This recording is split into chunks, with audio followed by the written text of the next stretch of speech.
Tuesday vlog అండి. Morning వచ్చేసి టిఫిన్కి వచ్చేసి పెసరట్టు ఆమ్లెట్ అనమాట. పెసరట్టు దోశ అంటారు. సో ఫస్ట్ టైం నేను ట్రై చేశాను, బాగానే వచ్చింది.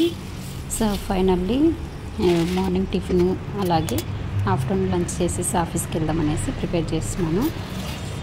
హాయ్ అండి, అందరికీ నమస్తే. నేను మీ సరస్వతిని. Welcome back to my channel. Finally Hyderabad అయితే వచ్చేసామండి. హైదరాబాద్ వచ్చిన తర్వాత మా మార్నింగ్ రొటీన్ అయితే ఇదండి. అర్లీ మార్నింగ్ అంటే లేవలేదు కానీ 7 అయింది. 7కి లేచి టీ అయితే తాగేసాము. టీ తాగేసి ఇంకా బయట నీళ్ళు చల్లి ముగ్గు పెట్టేసుకొని రొటీన్ అనేది మార్నింగ్ రొటీన్ అనేది స్టార్ట్ అయిపోయింది. సో ఆఫ్టర్నూన్కి లంచ్ కూడా ప్రిపేర్ చేస్తున్నాను. మళ్ళీ నేనైతే ఆఫీస్కి వెళ్ళాలి కదండి. పిల్లలు అయితే ఎవరు లేరు, ఊరి దగ్గరే వదిలేసి వచ్చాను.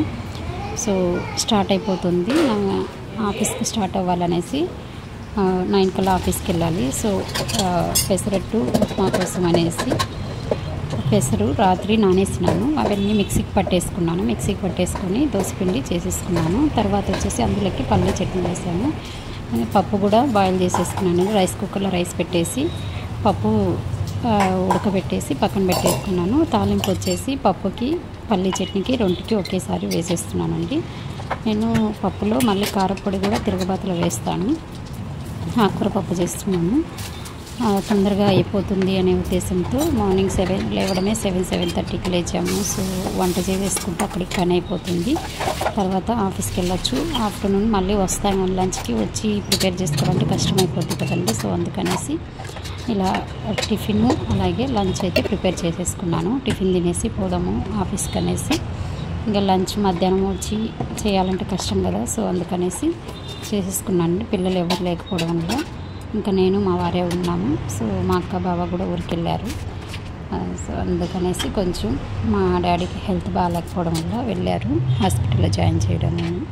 సో ఇంకా మేమిద్దరమే కదా అనేసి ఇలా ప్రిపేర్ చేసుకుని తక్కువగా చేశానండి. ఈవినింగ్కి ఆఫ్టర్నూన్కి కలిపి కర్రీ చేసేసాను. నైట్ అన్నం ఉంటే నైట్ అన్నం తీసి పక్కన పెట్టేశాను. పెసరట్లు అయితే వేసేస్తున్నాను. ఆయన వచ్చేలోగా పెసరట్లు వేసేసి తర్వాత నేను స్నానానికి వెళ్ళి రెడీ అయ్యి ఆఫీస్కి వెళ్దామనేసి, ఆయన ఆఫీస్కి వెళ్తారు టైం అవుతుందనేసి. సో అందుకని ఇలా చేస్తున్నానండి. సో నా మార్నింగ్ రొటీన్ అయితే ఇదండి. నేను వంట చేస్తున్నప్పుడే అంట్లు కూడా కడిగేసుకుంటానండి. బోకులు ఏమన్నా ఉంటే కానీ అవి కడిగేసుకుంటుంటాను. అలా చేయడం వల్ల పని అనేది సేవ్ అవుతుంది.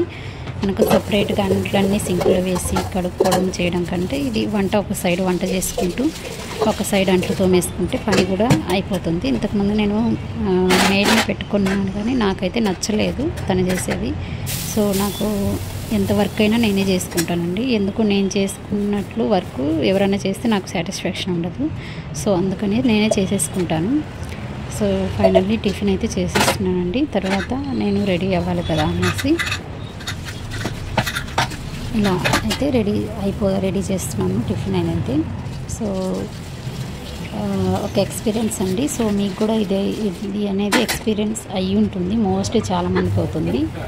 మనం పరిచయం చేసిన వాళ్ళకే మన గురించి బ్యాడ్గా చెప్పడం, మన గురించి వాళ్ళు ఒకరితో డిస్కస్ చేయడం అనేది చాలా వరకు జరుగుతుంది. మన దగ్గర మంచిగా ఉన్నట్లే ఉంటారు, ప్లస్ వాళ్ళ దగ్గర మనం పరిచయం చేసిన వాళ్ళ దగ్గర మన గురించి బ్యాడ్గా చెప్తారు. సో ఇట్లయితే నాకైతే ఇన్సిడెంట్ ఫస్ట్ టైం జరిగింది.